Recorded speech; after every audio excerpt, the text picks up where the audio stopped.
All right, very good. So now we're going to go on to our next section of our presentations tonight. Mr. Lettenberger, are you ready, sir? Yes, good evening. All right, well, let me introduce Bob Lettenberger. He and I go way back. I'm going to say at least almost 15, almost 20 years. I'm going to say, Bob, is how long I've known you. I've been involved with some Boy Scout programming, and you and I had a liaison during some events we did back in the early 2000s, and we've maintained our contact. You are the education director and the coordinator of the Polar Express operation at the National Railroad Museum. And welcome, Bob. I'm going to turn it over to you. Well, good evening. Thank you, Mike. Thanks for having the National Railroad Museum along this evening. Good evening, folks. I'll be honest, in the last 10 weeks, I have done a ton of Zooming and free conference calling and so on and so forth. This is the first one where I've actually had to share my screen and do a presentation that way.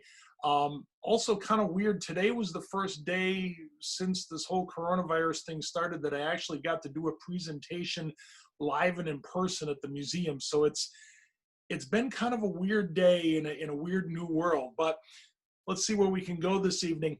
What I would like to do tonight is, I don't know how many of you have been to the National Railroad Museum before, or hopefully maybe after tonight's conversation, a few more of you would like to come up to Green Bay and visit us. But I want to kind of show you around the museum, but I also want to tell you a few stories that you probably, well, hopefully don't know, or maybe wouldn't realize once you get here to the museum. First off, if you don't know, the National Railroad Museum, we began back in 1956. The initial goal for the group here in Green Bay was to collect one locomotive and put it in a city park, which was the trend around the country as steam transitioned into diesel. The one locomotive kind of exploded into a collection of between 65 and 70 pieces of rolling stock. About the same time, there was actually an idea forwarded by General Carl Gray Jr., who was head of the Military Rail Service at the time, that there should be a National Railroad Museum. Our folks here in Green Bay, working with the Wisconsin Historical Society, caught on to that idea, and Congressman Byrne, who represented Green Bay at the time, shepherded a resolution through Congress in 1958, naming us as the National Railroad Museum. Today here at the museum, about 65 pieces of rolling stock, about 100,000 smaller objects. Up until this year, we were seeing about 100,000 people visit us every year. You know, when you come to the museum, or if you have already been, you may remember or may want to see sites like the Dwight D. Eisenhower locomotive, British Rail 6008. This is an A4 class locomotive that was named to honor General Eisenhower after World War II, one of the prize pieces here in the collection. And like I mentioned, there's so many great stories that go along with these pieces that there's a lot of them that we're not able to tell completely when folks are here at the museum. The example on the Eisenhower, you look at that nice aerodynamic shape. Unlike steam locomotives here in the US that were aerodynamic, the British actually put models of the Eisenhower into a wind tunnel to test and perfect the shape. There was something interesting, though, that was happening along the way. The smoke out of the smokestack kept coming up and arcing down right into the cab of the locomotive. Don't necessarily want that for your footplate crew. One of the tests, all of a sudden the smoke came out of the smokestack, drifted back over the locomotive like it should, and everyone kind of scratched their head and said, well, what happened? Then they realized that on the small model they were using in the wind tunnel, the assistant that had put it in had left a fingerprint directly behind the smokestack, and that caused an updraft, which gave the desired pattern for the smoke. When you look at the Eisenhower today, on the cowling behind the smokestack, there is a series of louvers that takes air from inside the shroud and kicks it up to blow the exhaust as it should be. Kind of one of those interesting little stories we like to share beyond what you'll see at the museum. If everything had gone the way I had planned tonight, my backdrop would have been a big boy, yes, number 4017 that we have here in the collection. And I'm sure that we all of us here probably know the background of the big boy. Most of us probably saw it this last year. Of course, William Jeffers, president of the Union Pacific Railroad, it was his insistence that really brought the big boys into existence. But you know, kind of one of those neat stories also is how many of us really know Mr. Jeffers. His picture paints him as a pretty nice, smiling, congenial gentleman, but his background is, well, checkered to say the least. Jeffers began his railroad career at the age of 14. He started for the Union Pacific at that age. It was the only railroad that he would ever work for. And he began as the janitor for the UP and their passenger station, their depot there in North Platte, Nebraska, where he was born. You might be wondering, why would a young man begin his railroad career at the age of 14 as a janitor, as opposed to staying in school? Well, the answer is you don't have much choice when you get expelled for punching your teacher in the face. That's how Mr. Jeffers began his railroad career. From janitor, he advanced on to crew caller, telegrapher, dispatcher, chief dispatcher, superintendent of the Wyoming Division, vice president of operations, president, and finally he was a member of the board of directors. Something else about Jeffers, he absolutely loved publicity and big social affairs, and especially when he could be at the center of them. Example, in 1939, the 70th anniversary of the Gold Spike ceremony, as Cecil B. DeMille was rolling out his film Union Pacific that did open in Omaha, Nebraska, Jeffers personally donated $40,000 of his own money so that the city of Omaha could have a big party, of course, which he was the star right next to the movie. At Union Pacific headquarters, Jeffers, however, was known as the Tsar, a nod to the Russian dictators. It was often said that in going into his office, you didn't know if you were about to be praised or about to be fired. In fact, one of Jeffers', well, today we call them executive assistants, his main job was rehiring a lot of the people that Jeffers had just fired. The other person behind the big boy that you may or may not know is a gentleman named Otto Jobelman. Excuse me. There we go. There's Mr. Jobelman. Jobelman was a native of Cheyenne, Wyoming, and he began his time at the Union Pacific also at the bottom of the scale as a laborer in their shop. He was a mechanical genius and rose quickly through the ranks. He ended up as vice president for mechanical standards and research, and working with the designers at Alco, American Locomotive Company, really was responsible for the big boys and their design. He also worked on the UP's turbines for a while and also on the Challengers prior to the big boys. Jobelman had a temper and a disposition equal to that of Jeffers. In fact, in the UP organization, it was often felt that Jobelman was about the only man who could go toe-to-toe with Jeffers and actually expect to win over the boss. Interesting thing about Jobelman, 1941, in June of 41, he suffered a heart attack. And despite his doctor's orders, he continued to maintain an incredibly ambitious schedule there at the beginning of World War II. Jobelman was incredibly patriotic toward the United States. He very much wanted to make a contribution to the war effort. In fact, what he really wanted to do was get overseas and serve as a railroad consultant. His doctor in Omaha would not allow him to travel, so he snuck off to New York City, saw another doctor who gave him a green light to travel. He went over to Europe and was working in England, in London, in fact, as a railway consultant. And on June 6, 1943, a fatal heart attack took his life while he was standing on one of the depot platforms there in London. So a little bit, you know, about the big boy, but also really the folks behind it that we might not always know. Well, when you come to the museum, or if you've been, one of the other pieces in our collection that you may remember or may want to see is the General Motors Aerotrain. We have one of two prototypes that are left. We have locomotive and two coaches. The other locomotive and two coaches are down at the National Transportation Museum in St. Louis. Of course, the Aerotrain tested out on a number of railroads. The ride was found to be incredibly loud and rough.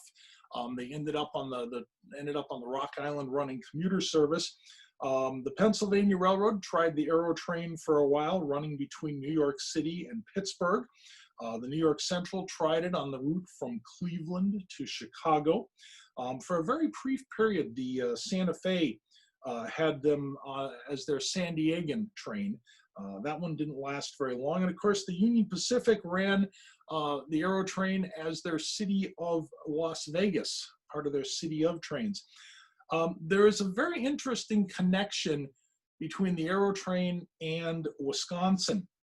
Amid all the fanfare that began the run of the City of Las Vegas, the Union Pacific managed to score themselves an honorary engineer. And as the City of Las Vegas, the Aerotrain rolled into Sin City for the very first time, waving from the cab was none other than West Allis native, yes, Liberace was the honorary engineer on the first run of the City of Las Vegas. That was, by the way, in December 1956. Other piece of Aerotrain history that we have here at the museum, the General Motors produced a builder's model, a 1/8 scale of the Aerotrain, and they used this to promote the Aerotrain both to the public and both to railroad executives as well, in order to sell the concept. The model is a one-of-a-kind. We do have a portion of it on exhibit here at the museum. A number of years ago, General Motors funded a restoration of the model, and something that we found incredibly interesting about this piece, all of the machining, all of the molding, everything on the car, each car in the train is unique. There is nothing between the two cars except for their appearance that is consistent. And it gave us huge, huge fits as we were trying to restore this piece. I need to give a nod to one of my assistants, a young man named Justin Lambrecht, who is an assistant in our education department. Justin did a lot of the research and writing for the presentation that I get to share with you this evening. And Justin said to me, you know, if I'm going to produce this for you, Bob, you got to tell everybody about my favorite car in our museum's collection. I said, all right, throw it in. It's a neat piece. We have one of the cars from Richter Vinegar here in Manitowoc, Wisconsin. I know the folks down at Mid-Continent have another one of their cars. It's basically a set of wooden barrels on a flat car frame. This particular one that we have was built somewhere between 1923 and 1929. It was actually used up until the 1960s. And as Justin's been researching this, we've been finding out a few interesting things about it, not only about the history, but the technical side of it. One of the first things that we discovered was the car down at Mid-Continent is a single tank. Ours is dual tanks, and we began to wonder why. We're thinking two different grades of vinegar, two different formulations. It turns out that this particular car, each barrel holds 4,200 gallons, and with the weight more so centered over the trucks and a gap in the middle where the barrels separate, the car is far more stable. There is much less twisting in the staves that make up the barrels, which means less leakage, less chance for splash inside the car. The car can be run at a higher speed with less fear of it toppling over sideways. The staves, we found out, actually made out of redwood because their resistance to the acid and the vinegar is very high. This is a piece that's somewhere down the road. We would like to restore.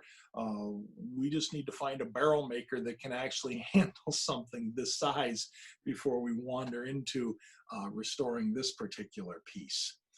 Speaking of restorations, I want to take you out to the museum shop here for a moment. And right now in our museum shop, we have a very interesting car that our crew is beginning to restore for exhibit purposes. It's a car called the Joseph Lister. And when you look at it, it probably appears like a regular Pullman car. On the inside, it was 8 sections, 1 drawing room, and 4 bedrooms. But if you'll notice, on the side of the car, there are 3 doorways. Those doors lead directly into the passenger sections on the car without having to go around any corners. You may be asking yourself, well, why? This particular car ran on the Chicago and Northwestern. It ran in a train called the Rochester Special, and it was designed to take patients from Chicago up to Rochester to the Mayo Clinic. It was one of 2 cars, the other being the Ephraim McDowell, which has been scrapped, that were used for that purpose. The car, well, before we go into that, I should say this. In our shop right now, we have 2 restoration specialists and a crew of volunteers that over the last decade have rolled out 3 wonderful cars besides everything else that they do back there. You're looking here at the Silver Spirit from the Chicago, Burlington, and Quincy, a Bud car that was restored in our shops. It operates here on our grounds occasionally. Our crew also took care of Chicago, Burlington, and Quincy number 30. This is a dynamometer car. If any of you got the Walthers model a few years ago, this is the dynamometer car that they measured to create that model. Ours is modeled after a similar one from the Nickel Plate Railroad. Our shop crew both restored the exterior and the interior of the car. Another thing that came through our shop was Atlantic Coast Line Diner, the Dolphin. This was restored to operate here on the museum grounds. It's a 36-seat heavyweight diner that was streamlined by the ACL for use in some of their more contemporary trains. We love this car because, well, it's purple. But taking you out to our shop, there's the Joseph Lister in our shop facility. In fact, actually there today. The challenges that our guys are facing out there is after the Chicago Northwestern took the car out of service, out of passenger service, they used it as a maintenance of way warehouse, and the interior was almost completely gutted, and other facilities tacked in place. So our guys are having to take out the extras and then attempt to rebuild the rest of the car. And it's been a pretty interesting archaeological dig, if you will, going through and comparing what's in the car with the blueprints. Hank Van Statham, one of our restoration specialists, when I was out there today, he was working on welding on new window sills and patching up a lot of the rust and deterioration that's taken place along the side of the car. So something that our crews are going to be working on for a couple of years, and then hopefully we get that inside and have a nice exhibit about railroads and medical transportation surrounding that down the road here. I want to mention something that we have launched this summer. In fact, we actually did the first one today. We are offering behind the scenes tours here at the museum, Wednesdays and Fridays at 11 o'clock. It's an hour-long program. We take you into the non-public spaces like our archives that you see here. And you might be looking going, geez, Bob, it's a whole bunch of books on shelves. Well, what we want to show you is the process that we as a museum go through when we prepare an exhibit. And we want to show you the resources that we have behind the scenes that we use for things of this nature. We'll go through our archives. We'll go up into our attic, also known as the small object storage facility. Our curator would want me to say it that way. And we'll wander out to our shop and see what's going on there. So Wednesdays and Fridays, the ticket for this is only $5 in addition to museum admission, and we'll be running them throughout the summer, as I mentioned, Wednesdays and Fridays. There's more information on our website about that. Well, just about at the end of my segment here, and of course, if the end of the train's coming, we got to have a caboose. And I have an interesting caboose that I want to share with you, which kind of relates to another project that we have going on here at the museum. You're looking at a caboose, in fact, actually the oldest piece in the museum collection. This particular caboose dates to 1879. It was originally ordered for the St. Paul and Pacific Railroad, which before the caboose was delivered, the St. Paul and Pacific was absorbed into the Great Northern. So this actually became a Great Northern caboose from the onset. The Great Northern used the caboose for a number of years, and in eventually it was sold after use for 44 years. It was sold to Hyman and Michaels, a secondhand equipment dealer. In 1924, the caboose got peddled off to the Green Bay and Western for the sum of $615.75. The Green Bay and Western at that time had a branch line called the Anapee and Western, and they assigned the caboose there, renumbered it number 20, as you see here. 1928, that caboose was modernized. It went through another modernization in 1943. The biggest thing that happened was the cupola was removed and bay windows were put in place. Now, for those of you who may be wondering, the Anapee and Western, actually, the town of Algoma, Wisconsin used to be known as Anapee. The Anapee and Western went from Casco Junction just east of Green Bay to Algoma and then on up to Sturgeon Bay. This was the railroad into Door County, Wisconsin. In fact, at one point, the Anapee and Western had an ambitious plan actually to expand all the way out to the tip of the peninsula. Never happened, however. In 1947, the Green Bay and Western was planning to abandon the Anapee and Western. Instead, they chose to sell the railroad off, which again made it an independent operator.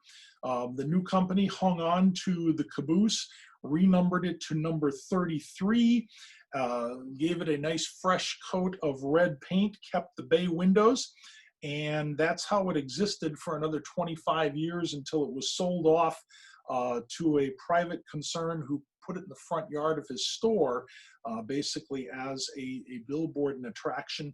In 1991, the caboose was donated here to the museum, and the Green Bay and Western actually paid for a new coat of red paint, which you see here shortly after it was put into our Lenfesty Center when it was constructed.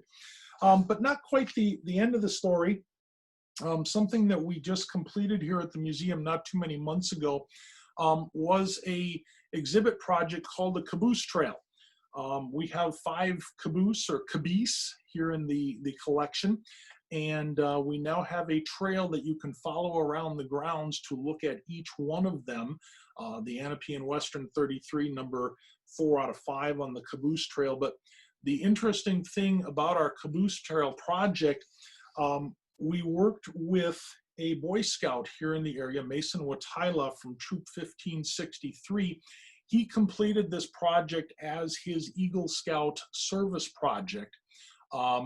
Mason is going to be entering the Milwaukee Institute of Art and Design this fall. And so this project was right up his alley. He did the research, designed the signs that were placed by each caboose, built the standards that they went on, and then actually assembled everything and brought all the parts and pieces and got it put into place. So a very neat educational project, but also an incredible community effort that netted a very interesting new exhibit for us here at the museum. We currently are open. We are functioning. We opened about a week after the restrictions were listed here in Wisconsin. Our hours are just a little bit different than normal. And you see our web address here on the screen. I encourage you to check in there for all the details. And we hope to see you very soon here at the National Railroad Museum.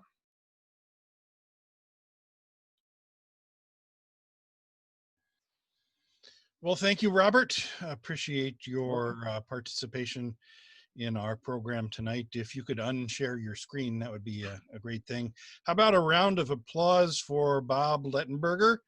And if there are anyone that has any questions, now's a good time to unmute yourself and ask Bob. Hi, Bob. Jeff Wojciechowski here. Would you be able to go over just briefly the history of that trackage that you have there? Was that industrial and you just inherited it? Or did you guys build that from scratch? And what is your operations like? How often do you run and all that stuff? Sure.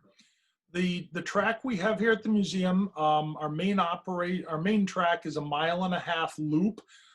It was built specifically for us.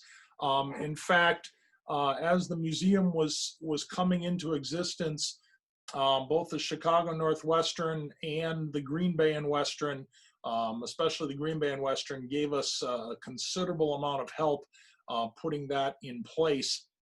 We've got, of course, ancillary track for display and moving in and out of our facilities and whatnot. Operation-wise, we run May through October. May through September, we're running every day. October, we run just on weekends. Train departures are at 10, 12, 2, and 4. Right now on our train, we have a 1920s Reading commuter coach and also our open air car. As far as motive power, you're going to see an array of things from an EMD SW1500, an Elco S6, an Elco S2. We were running our pseudo steam locomotive the other day. Trip is about 25-30 minutes, narrated by our conductor, pointing out various things around the grounds and along the way. Thank you. You're welcome. Do you have any real steam trains, or what's a pseudo steam train? The first part of that is an easy answer. No, we do not. We operated steam about 15 years ago for the last time. With insurance and being in an urban setting, and also just the financial implications of running steam, we have backed away from that, fortunately or unfortunately. Pseudo steam, what happened was this, a number of years ago. This is probably, well, in fact, I think it was about 1974. We had been running steam. The steam crews that we had, quite honestly, were dying off. We also were having a little bit of a community relations issue with some of the neighbors and smoke and cinders and whatever. But yet folks wanted to run, still have something that looked like a steam locomotive. So what they did was they took the locomotive part from a steam locomotive, mated it with a tender that contains basically the workings from a diesel locomotive. And so, going down the tracks, it looks like a steam locomotive, sounds like a steam locomotive, but doesn't have any of the pollution or the other ramifications of actually running a steam locomotive. And how often do you run it? We actually ran it a couple of days ago. That was the first time in a few years that we had run it because we were doing some work on the engines. We will be running it periodically throughout the summer this year. We do not have an actual set schedule as to when it will be on. Excellent, Bob. Thank you. Let me ask you another question. In one of your photos, the inside shot of I think it's the Lister car, right immediately adjacent to that was a freshly painted Canadian National switcher that you didn't mention anything about. Come on, Mike, I got to save a few things in the candy store here. The locomotive you saw peeking out of there, that was an SW1500 that Canadian National donated to the museum last fall. It is in working order, and it is something that you will probably see pulling our train from time to time this year. So yeah, that's a brand new piece. So we're very, very pleased to get that because it actually, one, it gave us the power that we need for some of the more unusual operations, like when we get to Polar Express and some of the operations in the early spring. But it also moved our locomotive fleet basically from the 1940s and 50s up into the 1970s. And finding parts for an Elco S2 it's a little bit of a chore. So yeah, this was a good, very, very nice thing. We were glad to obtain it. Excellent. And did I recall, did you mention this? Did you paint that after you received it? No, actually the Canadian National, they were so gracious with this contribution. The locomotive, the lineage on that locomotive, it was Wisconsin Central. Mine just went blank what the rest of it was, but before it came to us, they had it in North Fond du Lac. CN put the paint job on it, completely went over it mechanically, made sure it was doing just fine, and then first delivered it here to the museum. Excellent. And I would also like to point out here, on behalf of the chapter, again, a couple of years ago, we came up for a special tour that you led for members of the chapter. We did have that tour of your small object storage space, or whatever you called it. Your attic. Your attic. Friends tonight. It's the attic. Yeah, the attic. The attic. We got to see that and some other places that the general public generally did not get to see at that point. And so I would think anybody who wasn't able to go on that should go up on a Wednesday to enjoy the now worldwide, world famous backstage pass tour of the National. Anybody, anything else for Bob here at our night at the museum? Hey, a real quick question, Bob. Terry Peterson. Sure. What's going on with like the, if I remember correctly, inside the depot, you actually had a HO scale layout. Yes. How is that as far as with everything going on with COVID? I gotta bring you forward in history here a little bit.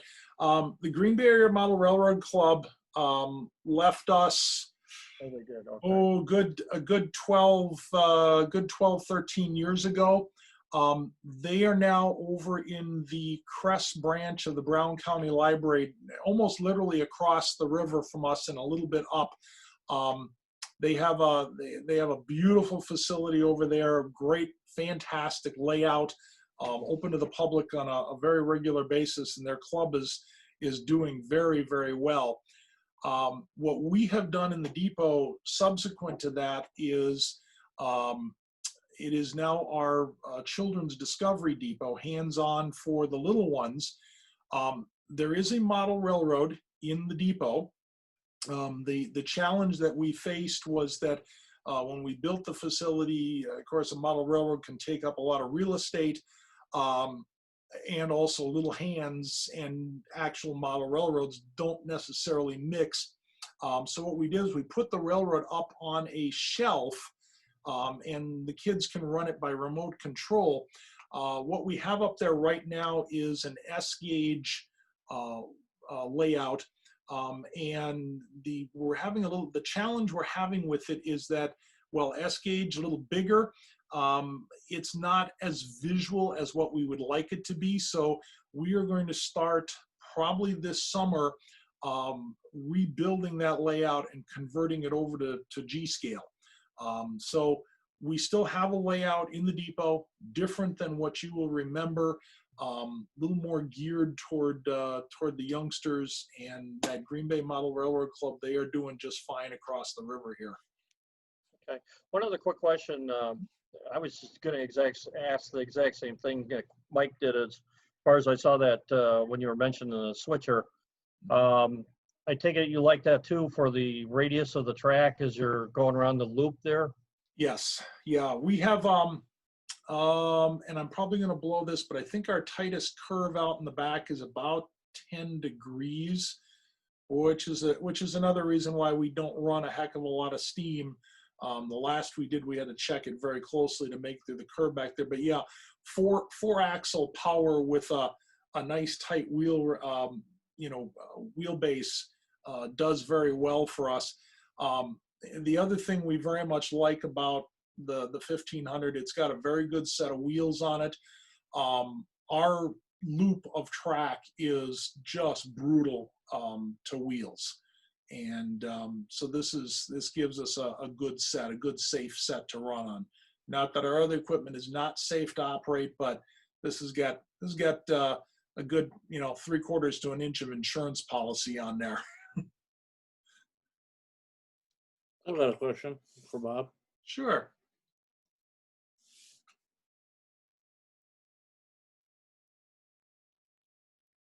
Go ahead, whoever had a question. Yeah, this is Brian Heckle. Yeah. What is the status of the Green Bay and Western 315? I know it's been sitting outside. I know you guys want to get it indoors before you paint it. Are you looking to add on to your sheds before that's done, or it's looking pretty rough out there, and hoping to see that thing be preserved? I wholeheartedly agree with you. She needs a good paint job, that's for sure. Brian, you kind of hit on one of the things that is a constant debate here.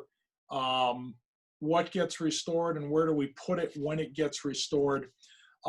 We do have plans in place that we're working toward for expanded facilities. Obviously, what's going on right now is going to have us rethinking some of our capital fundraising ideas.